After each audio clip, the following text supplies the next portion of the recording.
რატომ იმატებენ ქალები და სხვათა შორის მამაკაცები 40 წლის ზემოთ? ზოგი დაწერთ ალბათ რომ აი 50-ის ვარ უკვე და 60-ის და არ მოვიმატე წონაში, მაგრამ ეს არის ცალკეული შემთხვევები. უმეტესად სტატისტიკურად 40 წლის შემდეგ იმატებენ წონაში და ეს არის ფიზიოლოგიური.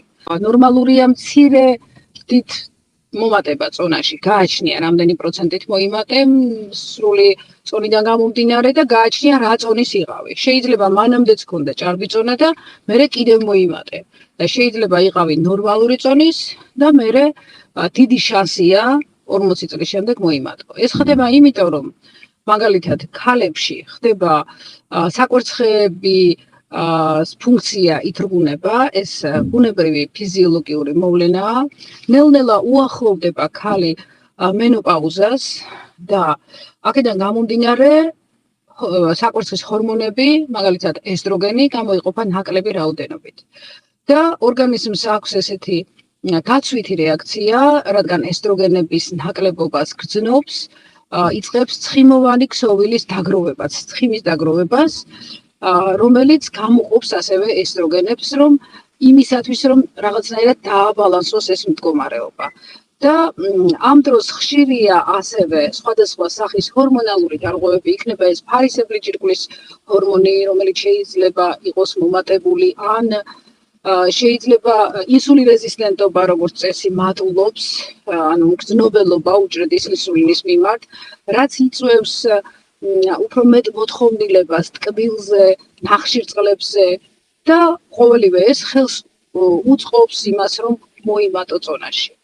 რაც შეეხება მამაკაცებს, აქაც მსგავსი მექანიზმია წონაში მატების, რადგან ასაკთან ერთად მცირდება ტესტოსტერონის რაოდენობა, ეს ფიზიოლოგიურია და ამიტომ იწყება უფრო მეტი ცხიმის დაგროვება ორგანიზმში და ტესტოსტერონის რაოდენობის კლებასთან ერთად მცირდება კუნთოვანი მასა. კუნთოვანი მასა მცირდება ქალებშიც ასაკთან ერთად. და კუნთოვანი მასა ზოგადად კუნთი წარმოადგენს ერთგვარ შეიძლება წარმოვიდგინოთ აი ესეთი ღუმელი, სადაც იწვის კალორიები. და როდესაც ცოტა კუნთოვანი მასა, მაშინ კალორიების წვაც მიდის უფრო ნელა.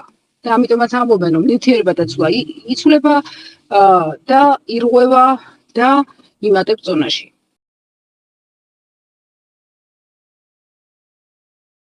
ძირითადად დაკავშირებულია ასაკობრივ და ჰორმონალურ ცვლილებებთან და ამას რასაკვირველია სჭირდება ექიმის კონსულტაცია იმისათვის, რომ ზუსტად იმ კონკრეტულ შემთხვევაში გამოიწვიოს მიზეზი, მოკლედ ვარდება ეს ჩემი მოგებური და გამოიწვიოს მიზეზი, დაადგინოს მიზეზი.